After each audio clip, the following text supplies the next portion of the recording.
entertainmentbuddha.com.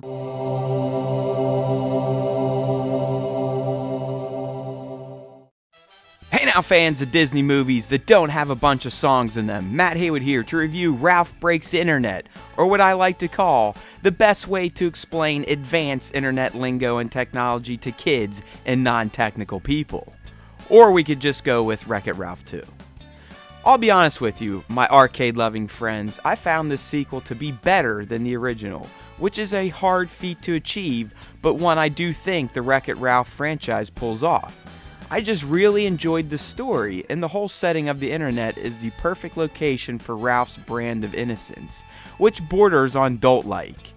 The setting just provides for plenty of pop culture references for denizens of the internet, and as I mentioned earlier, it also provides the best visual explanation of how certain internet technologies work, which a tech geek and internet champion like myself appreciates greatly.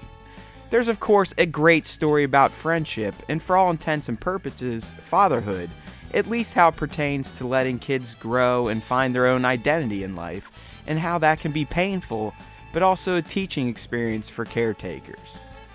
This of course plays out in the form of the bond between Vanellope and Ralph, who are still the best of friends when the sequel begins.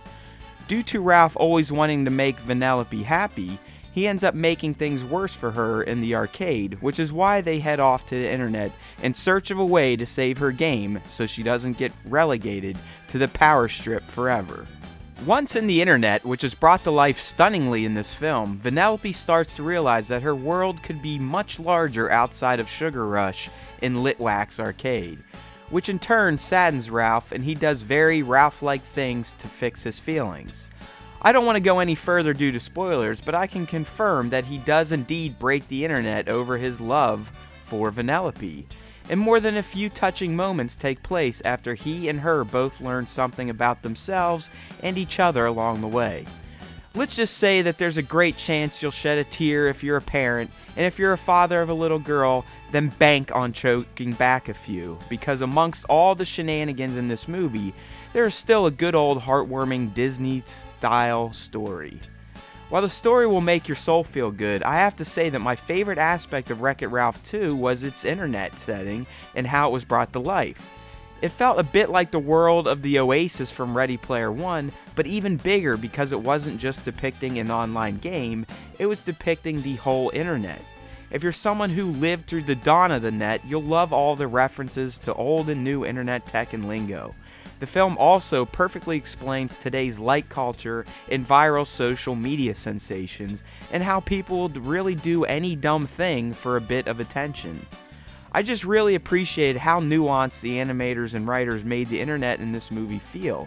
It feels like a character itself, and anyone that has spent any amount of time surfing the net will definitely smile at all the jokes that play out visually and through dialogue in this movie. You could definitely use this film to explain to young kids or even older adults who refuse to learn about new technologies exactly how the internet works and what things like a DDoS attack are. Again, being an IT geek myself, I absolutely love this aspect of Wreck-It Ralph 2, so it's able to perfectly visually explain internet technologies for all ages, just like the original explained how old arcade games function. And even better, it does so in a very entertaining and satisfying way. Thanks to how brilliant the visuals are and the nature of the internet being brought to life in visual form, this is also one of those films that you could watch 20 times and still see something new in the background. There are so many things to see that it's impossible to process everything in just one viewing, which is fine with me because I look forward to subsequent viewings to see what else I will pick up on. It's the little things too, like when Ralph and Vanellope are in the power strip and you see the Wi-Fi router get plugged in, which is a mundane action for us, but to them it's akin to a new home being built on your street.